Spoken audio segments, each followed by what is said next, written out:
right, good evening. At 6:05 p.m., we'll call to order this board forum on policy JKA, behavioral interventions and student discipline. Just to let people know how the evening's going to roll, we'll hear presentation from staff and then invite individuals from the public to come up and share with us. There were no official public signups, so what I'll do is just call for anyone who's interested. We'll give you 3 minutes. If you want to come back for a second 3 minutes, we'll allow you to do that. And if we're able to wrap before 8 o'clock, then we'll turn off the cameras and adjourn the meeting, and board members will just hang out and chit-chat individually if you have different questions on other policies, other ideas, other interests, other inquiries. All right? So with that, welcome to the table. Good afternoon, Commissioners and Dr. Santelises. I'm James Torrance, the Staff Specialist for Strategy and Compliance in the academic offices. Good evening. My name is Lori Hines. I'm the Director of Student Conduct and Attendance. Thank you. Just to give you background, the Office of Student Conduct and Attendance is proposing revisions to Board Policy JKA and its subsequent administrative regulations. This is based off a cross-functional work group where we reviewed to make sure that we were streamlining not only the current verbiage and language to apply to our current processes and practices, but also responding to changes in state law.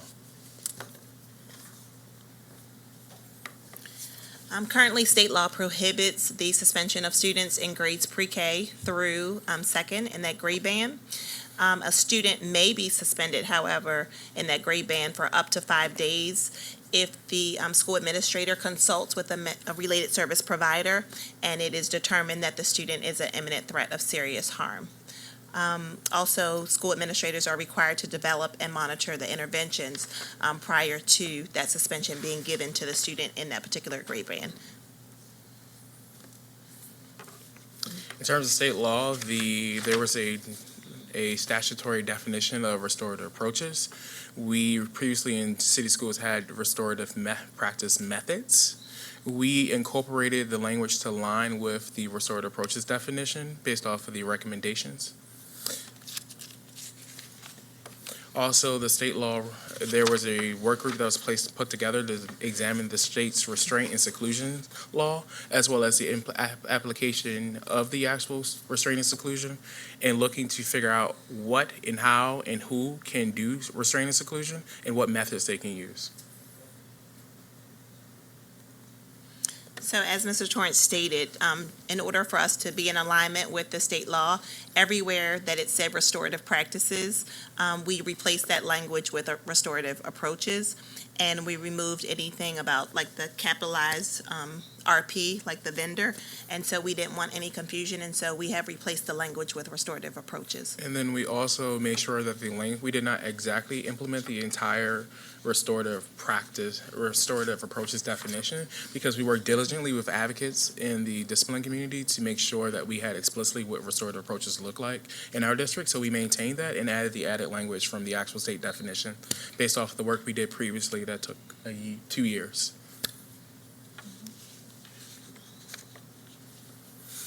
Also, the Office of Special Education in this cross-functional work group, when we looked at the JKA, which is our regulation for behavioral interventions, we saw that nationally everyone was moving towards prohibiting the use of seclusion. So we did so and aligned with that current trend, as well as prohibited.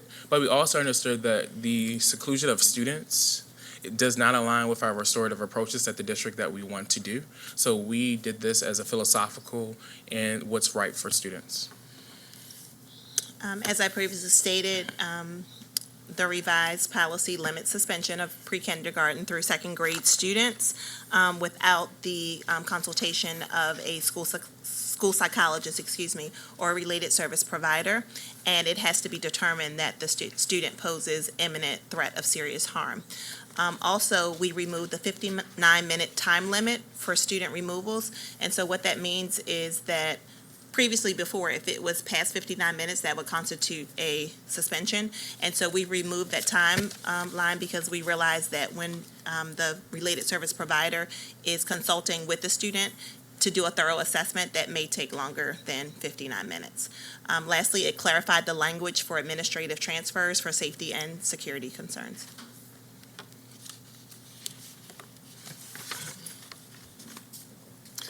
This is just showing the data of out-of-school suspension incidents for grades, for that grade band, pre-K through second grade.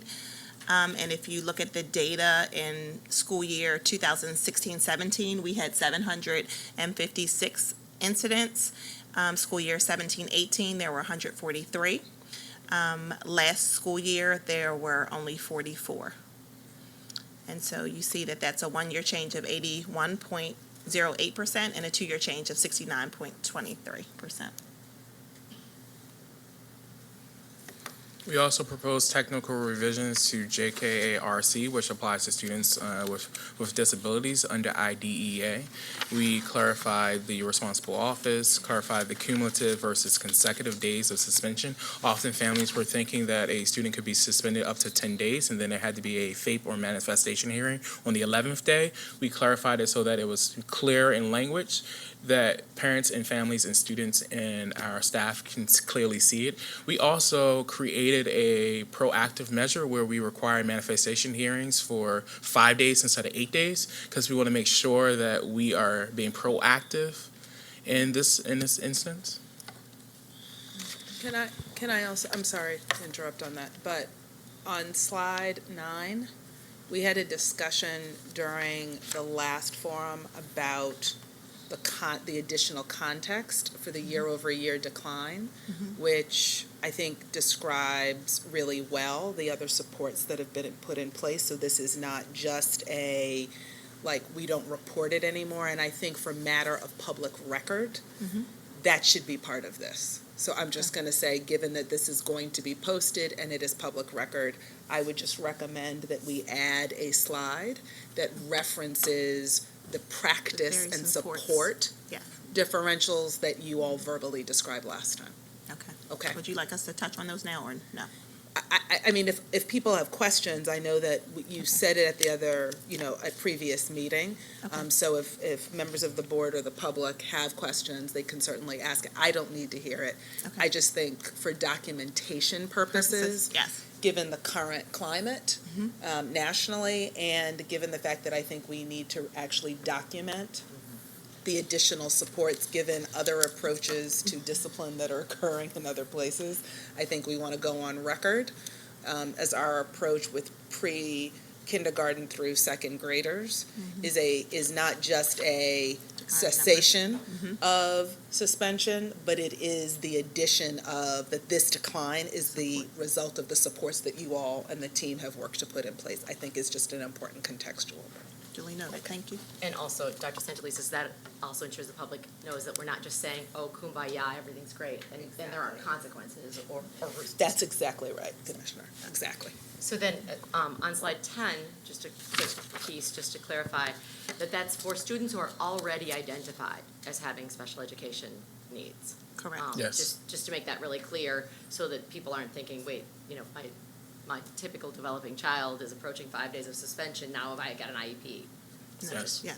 making sure that The manifestation. one. Yes.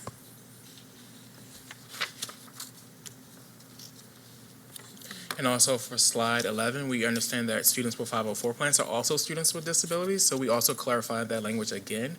And then we discussed the role of the principal designee, and as well as when clarify the start of a suspension, so that you had to propose it, and then we had to do a manifestation hearing to make sure that the rights of students were articulated clearly for not only parents but also staff. In terms of outreach, we've reached out to senior cabinet. We're actually looking to go back to Student Congress on the 6th. We just finished a 2.5-hour meeting with the ACLU, Disability Rights Maryland, the Discipline Coalition, who offered a lot of helpful revisions that we are looking to incorporate, which help with our clarifying our language. It was very productive because they gave us instances and examples of things that we can improve on and from actual things that they're seeing in the field. But despite my loud voice, you guys actually could get through your meeting. Yes. That's good too. Just so everybody knows, I was very loud in the hallway and I was disrupting their meeting, so I had to change my behavior. Excellent, thanks. So before we turn it over to public, do any of the board commissioners have any questions for the team? Mike. All right, well, thank you very much. Hopefully you'll stick around in case there's questions we need to get right back to you. So then we're just going to sort of do this with some civility. If there's anyone that's interested in joining us, you want to step on up and toss your questions out? Somebody gets to go first. Appreciate it. And since we don't have a list, if you could really be sure to say your name really clearly for the audio record. Good evening. My name is Angela Campbell. I'm a proud 14-year teacher at Baltimore City Public Schools, and I'm also a proud parent of a former student in Baltimore City Public Schools. I'm an early childhood teacher, and my concern with this policy is the fact that I don't think it necessarily addresses the special needs of early childhood students. Although I know it was mentioned that the decline in suspensions with early childhood learners should be noted as a reflection of additional supports for students. I know as a mother of a bonus baby who was in kindergarten during this time period, supports were not actually, effective supports weren't really offered for her. And as a teacher, I understand how disruptive students' behavior can be in the classroom, but as a teacher, or as a parent and an advocate for my students, or for my kids, I want them to be in the classroom as much as possible. I think that this policy doesn't necessarily address some of the ineffectiveness of some of our support systems, like the SST system in our district, and I would like to see maybe stronger language that would address some of those needs for our kids. As a teacher, I had a student who had severe social emotional needs, and through extensive documentation, supports that were offered in the classroom and throughout the building with other staff members and mental health clinicians that were in our building, we were able to identify his special needs and, I guess, notice that he was not appropriately placed in our classroom, so we were able to get him an appropriate placement, but that also took to the end of January. So he was in an inappropriate placement in my classroom for half a school year. So I would speak to the fact that I think that we need to have, again, better supports for early childhood students, a more effective way to identify their social emotional needs and really be able to provide those supports for them. And if they are in a situation where they are not appropriately placed in a regular classroom setting and the school itself doesn't have another program to meet their needs, get them assessed and placed in their appropriate classroom and settings as quickly as possible, so then they don't waste so much time in a setting that is not really going to be meeting their needs. So that's all I would have to say for right now. Commissioner Chin? I just want to echo the one piece of what you said, and I think I also mentioned it when we had the presentation at the board meeting, and that's the need to really review the process for the student support team to be certain that we actually have effective teams in each school. And I know that some of what we've done can help with that. I mean, for example, the additional psychologist support that we have in schools for this year, part of that staffing piece. But that is an area that I would agree with that we need to really be certain of. Everything does not go to an IEP team, and if that team isn't strong, then I think some of what you described can continue to happen. So thanks for bringing that one up. Thank you. Anybody else? I actually would also. Ms. Campbell? Ms. Campbell? Sorry. No. And you could have just heard it from you. See, I didn't We mean can to be drag casual you back enough up. to- Yeah, I mean, that's the nice part about these kind of meetings. The other piece I think would be really helpful is, given some of what you were referring in terms of the additional supports that you think are needed at the K-2 level that aren't there, given where we've built them out. And you don't necessarily have to say what they are now. I mean, you're revving up to do so that's fine too. But I just want to make sure at some point it would be great to get that feedback, because we did invest in what I would call at a minimal level based on some of kind of budget challenges. But this is an area where it would be helpful to hear from both parent, and I see Mr. Kane is here too. It would be helpful to get feedback from a parent perspective as well as a teacher perspective, where you would view some of the additional supports that are still needed based on some of the moves that we've already made would be helpful to get to those specifics and get those, I mean, you can certainly share now, but I think even more importantly, so that we can incorporate those in whatever the recommendations are moving forward. Okay, I would definitely say that lower class sizes for early childhood learners. I know that principals have jurisdictions over their budgeting and their staffing, but a dedicated paraprofessional for kindergarten and as well that is understood in the building to not be pulled frequently for other staffing issues that might occur in the building would be helpful. I guess a better understanding of the special needs of early childhood learners when it comes to our administration. A lot of our administrators just don't really understand the uniqueness of our little people in our district. And I think if they had a better understanding of what their special needs are, they would be better equipped to understand the type of supports that teachers are asking for when it comes to the needs of their students. It'd be great to have a social emotional system curriculum in classrooms. I know I've been in a classroom before where we use Second Step, which is an social emotional curriculum that teaches little people how to identify their feelings and understand that it's okay to have feelings, but it's not okay to be, tear up a classroom because of your feelings. We use our words, we cooperate, we team build. So something across the board like that in early childhood classrooms would be great, I think. And of course, I can always come back with some more recommendations, and those are just the ones I can think of right now off the top of my head, so. Excellent. Thank you. No worries. Any other questions, comments, else? concerns, suggestions? All right, thank you. All right, excellent. And any other brave souls interested in chatting with us? Good evening. Good evening. Because we don't have a formalized list, if you could just really clearly say your name and title so that it's on the audio record. Yes, ma'am. I'm Cory Witherspoon. I'm a mentor, 7th grade mentor for Booker T. Washington Middle School. Thank you, Dr. Santalisa and the commissioners, for letting me speak. When going over the heading, it spoke of restraints, and although that's last resort, I believe many folk who's on a crisis team in many different schools need to be trained in CPI. That's crisis prevention and intervention. Or they can go and be qualified in TAC 2.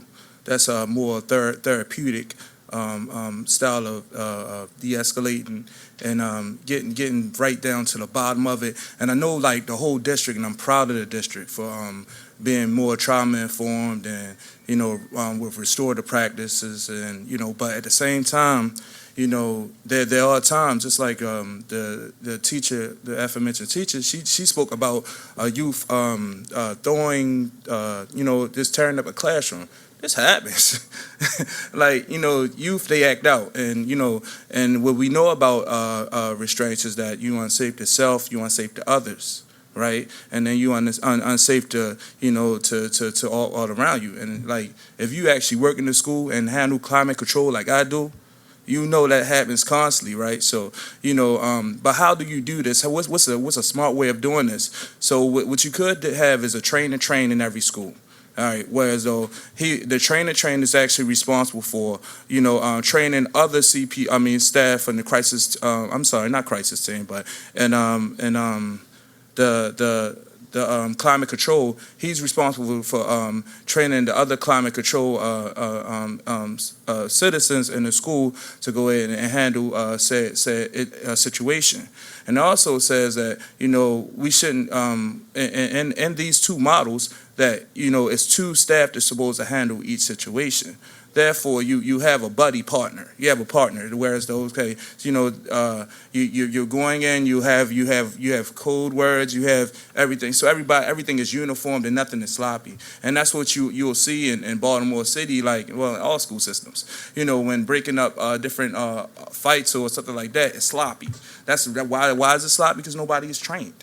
So and these occurrences, these situations happens. And so how do you quell that? How you make it? Everybody is moving as one. You make sure your staff is trained in CPI. You make sure you're trained, or you make sure your staff is trained in TAC 2.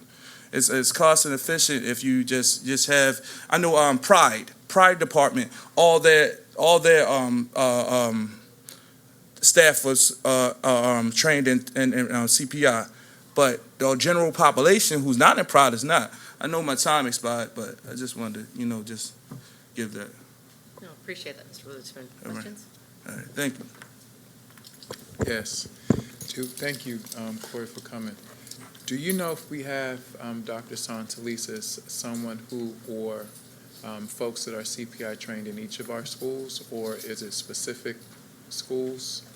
Yeah, I don't think, or I would know, and certainly staff can correct me, but I don't think we have it as systemically, as being able to say in every school, right, there is someone who has been CPI trained. And so part of what I would agree with Mr. Witherspoon is that the need for more consistency in ensuring that that is the case. I experience it most often as being random based on, I shouldn't say random, but driven by the prioritization of either the school leader in terms of past practice, and that's, the other piece of, balancing out autonomy and what schools prioritize versus kind of what's the level setting for all schools. So I think that that's an area where it would be helpful to do, I don't want to say an audit in an official way, but we do need to get some kind of official read on the answer to your question, like where are the schools where there isn't, a staff member trained. And even if there's one person, what I was hearing from Mr. Witherspoon is that actually, that's right, that we actually need to increase the presence of having more people who are trained. And, I think that makes a lot of sense, and it's a good suggestion. Thanks. Because it's not just about breaking up fights or things like that, but it's the entire process and training of the code words and, Yes. ways to de-escalate.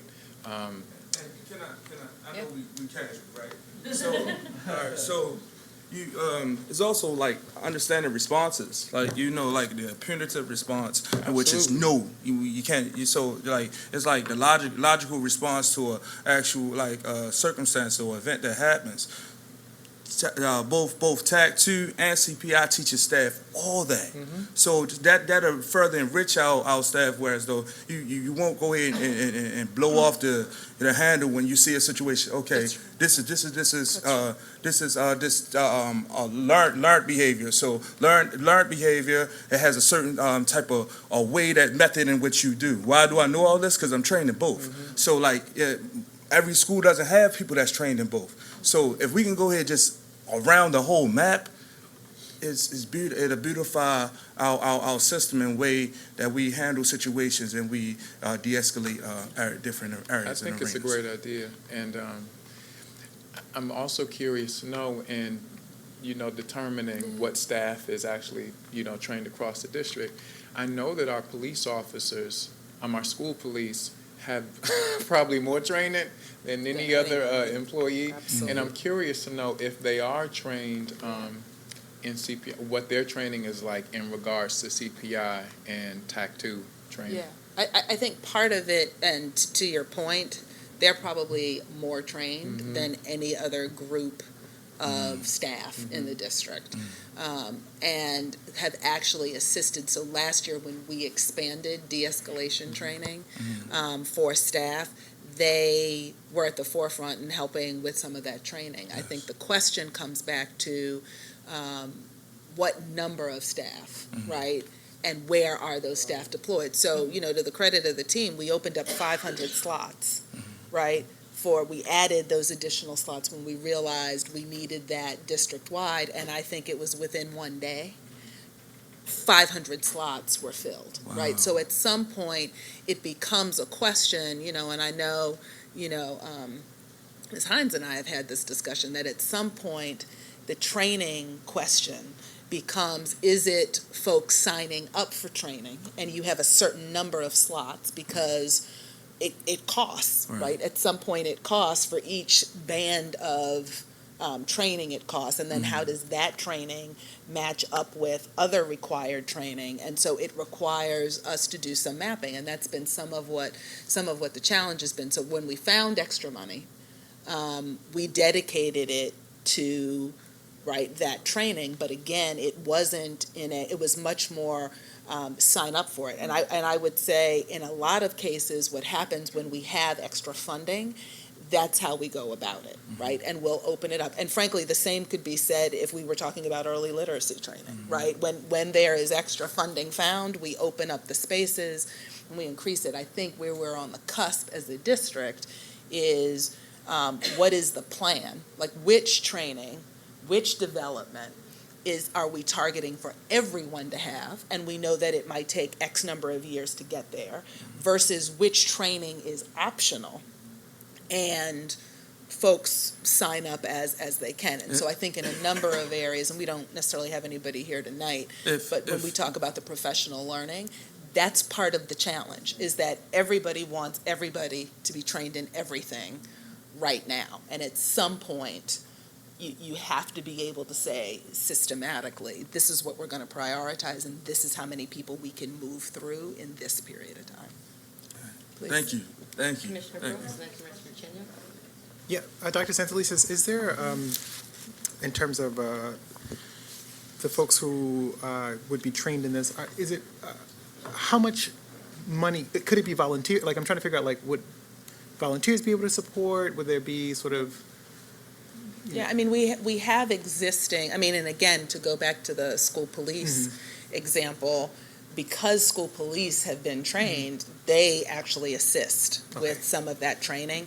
I would have to get back to you on, say, what the cost would be if you were to combine, right, what the in-house expertise is, and then combine that with what training would take place on a day that is already a professional development release day, as opposed to the cost of stipends, training stipends for teachers to be able to engage in that. So we could get it for you, it would just take some computation. Great, thanks. Yeah, I don't want to lose what I also heard Ms. Campbell say, and that is, along with this training, I think a first step is that people really understand growth and development of young people. Because you can be some well-trained folks that forget what a 4-year-old should act like or what a 13-year-old should act like, and that's still not going to be appropriate. So if I have my druthers, the first training would be that we are certain that all the adults understand what children are like and should expect, and that to me is the first step in de-escalation. But I do agree with you, but I just don't want to lose that piece of it, that we don't get so caught up in the constraining and restraining that we forget some behavior is to be expected. And I would just pull out from what Mr. Witherspoon added also, that I think that when we look at the mapping, those buildings that have Pride programs in them need a whole staff, because they're coming out of a Pride program as a teacher myself. There's nothing more disheartening than you see a child making progress, and they step on the hall, and some other teacher they've never interacted with walks by and just says no, and then they flare, and then you've lost it. So some more saturating of the community. Did you want to join us? Sorry, Sarah Warren, Executive Director for the Whole Child. I just wanted to add, the CPI training does not fall under my office. It's overseen by Dr. Brooks in special education. But I did want to clarify that team has been working to roll out as much as possible. They are also trying to add certified trainers at the district level so that there's greater capacity to do more training. The other thing is just to clarify that when they're doing that training, when we open it up to everybody, it's not necessarily that everybody gets the training on restraints. So it's the CPI training short of the restraints, and then the restraint is another part of the module that not everyone gets. And then I would just add to that, we've also been doing some training around social emotional learning, de-escalation, triggers. That is not the actual CPI training, but in particular, we did that for over 500 staff in the food services office because they were particularly asking for that. So that was a joint initiative last year of the Whole Child Office and the Related Services team. So simultaneously, while the CPI training was rolling out, we were doing that for the food nutrition staff as well. But clearly there's demand and need for more. Fabulous. Anybody else? All right, thank you very much. Appreciate your sharing. Looks like we've got, oh, no. Anyone else? Madam Chair, I'm Yes. curious to know if any of our students that are in the back, if they were interested in speaking tonight. Maybe they would all want to come up and address us as a group. At the same time, So it'd that be nobody has to wonderful speak up by themselves. to hear your voice and perspective. No, would you come on up to the mic, though, because we can't capture your question unless we, or we can bring a mic back to you. Question for Mr. Witherspoon, it's not a comment, my name's Julie, I work with the students in the back, and I was just wondering if there's a way to train parents and students also on de-escalation, because, Okay, so Julie, who is a teacher, where? no, I'm not a teacher. Okay, Julie, who's a mentor sponsor, is asking Mr. Witherspoon to address the question. Okay, so if I could speak on that as well. It is ways. Can you restate the question, just so we have it on the record? So my question was, No, if, Come so on. I'm not suggesting it, okay. so we do oral transcripts is how we capture the meetings, sorry. Okay, I've never done this before. Welcome, it's all good. Okay, my name's Julie Reeder, and I was just wondering, as someone who works with young people, someone who has children in the system, if there's a way to train parents and especially the older students, the middle and certainly the high school students on some of these de-escalation techniques, because all too often things happen to our students or things happen to our children that we have some misunderstanding about and aren't trained on. And that's again that can be trained. And I love how I forget the director name that was sitting right next to me, but she also spoke about CPI, and whereas CPI is not all about the restraint thing. It is the first 2 days I want to say is just dedicated to understanding what a crisis is and how to de-escalate. So yes, parents and staff can be trained in that. Also, restorative practices as well, and that's another way in which I'm trained as well. Well, we are trained in the whole Baltimore City is trained that teaches empathy and teachers, students, and I have Kevin, who goes to Renaissance Academy. I know he knows, and he's been in circles, restorative practice circles. So I know he knows all too well how to run a circle from being in so many circles. That in that, the beautiful thing with the circles is just speaking about the circles is that once a student is trained in circles, they go ahead and they leave the school, and when they're with their friends, they'll circle up. When they're with their parents, at times, if their parent allows it, they'll circle up. So, one thing with a circle, it expands outside of school, and like both parents and teachers learn from each other. All right. All right. Thank you. All right, thank you, and thank you, Ms. Reeder, for that. I think that I'll put in a plug for the Maryland Family Network that does parent and child care classes and instruction on things like developmentally appropriate practices and de-escalation. But yes, especially so many of our teens are helping to raise siblings and influencing young people, so the more they know, the more they're empowered. So, gentlemen, you ready yet? Your television debut? You just got nose-ghosed.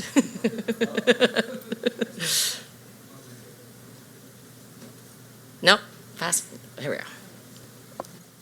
I also want to acknowledge that these young men, I saw them last week at the Kerwin Forum that was at Dorothy Heights. So these are some pretty engaged young people, which is why I wanted to hear them and their perspective tonight. Hello, my name is Marcus Bentley. I go to Mervo. And I guess something I guess we can I was thinking this the other day. I don't know why it come up, but I guess finding ways to support parents and teaching and basically not managing, but teaching and I can't find another word. Supporting their children, and how, I like how other people it's the students, but some students been growing up that way, and it's how they are, and it's not even their fault. They grew up that way, so I guess there can be some ways that the parents could get some support. I guess if they want some support, I guess they can try to speak up and ask for some support. But I guess we can find some ways in supporting the parents and actually helping, because I mean, I understand that some kids are that way, but sometimes it's not. Sometimes it's not the proper way to be that way, and it's very informal, especially in some environments. So that's some. All right, thanks, Marcus, appreciate it. Any comments? Anybody else inspired back there? All right. Sure. We'll hear from Ms. Campbell, and then if there's no one else to address us, we'll adjourn and just hang out and chit-chat. I'm just curious if the district can already utilize some of the existing structures that we have to help with training. Through PGS, coursework is offered for teachers to take, and I think it might be interesting to have maybe tiered coursework when it comes to this type of restorative practices, social emotional learning, de-escalation, so that staff members across the board, I'm not really quite sure exactly what bargaining units are able to access PGS, but have it open to the community, have it open to different bargaining units, so there can be tiered, ongoing coaching and teaching in these practices throughout the whole school year. So if I've already had de-escalation, I don't really need to take it again, but I might need to go ahead and take more social emotional learning, which might be like a 200 level course or something like that. So I was just thinking about that, listening to what other people were saying. Yeah, differentiated professional development is a huge challenge everywhere, but definitely something that I think we all need to be looking at. So, thank you. Yep, come on. Good evening, everyone. Just wanted to say that PCAT received this presentation publicly on October 17th, and we were encouraged by their conversations, the ongoing conversation with ACLU and Disability Rights in Maryland. The only thing that, for now, we're planning some outreach to parents on this topic and a couple others, but the only thing that we kind of flagged immediately was that parents don't know how to use board docs. And so reviewing or getting to the actual policy can be challenging. And so we were thinking, like, throw it out there at the district, 30-second clip on like what it looks like to access those things, how to access board docs, how to break down the different policies, because one of our engaged parents was like, how do we even get there? And that was like a red flag for us who know how to use it. And so that's our feedback for now, but we're doing some engagement around these topics with parents, and more to come. Excellent, thank you so very much. All right, anyone else? We give plenty of time, reluctance. All right, anything else from anybody at the board table? All right, well, with that, appreciate your being here. And when does this come to first reader, do we know? It already went to first reader. Second reader is, I believe, December, correct? So it'll come back in December. Okay, so any feedback that you have between now and December 10th, you can email to policy@bcps.k12.md.us or call the board office. Any other ways you want them to give feedback? Just one policy review. Okay, Yeah. so go ahead. No, I'm saying the email's policy review at. Oh, okay, yes, policy review at bcps.k12.md.us. Okay, perfect. All right. Well, with that, at 6:43 p.m., we are adjourned. Thank you very much.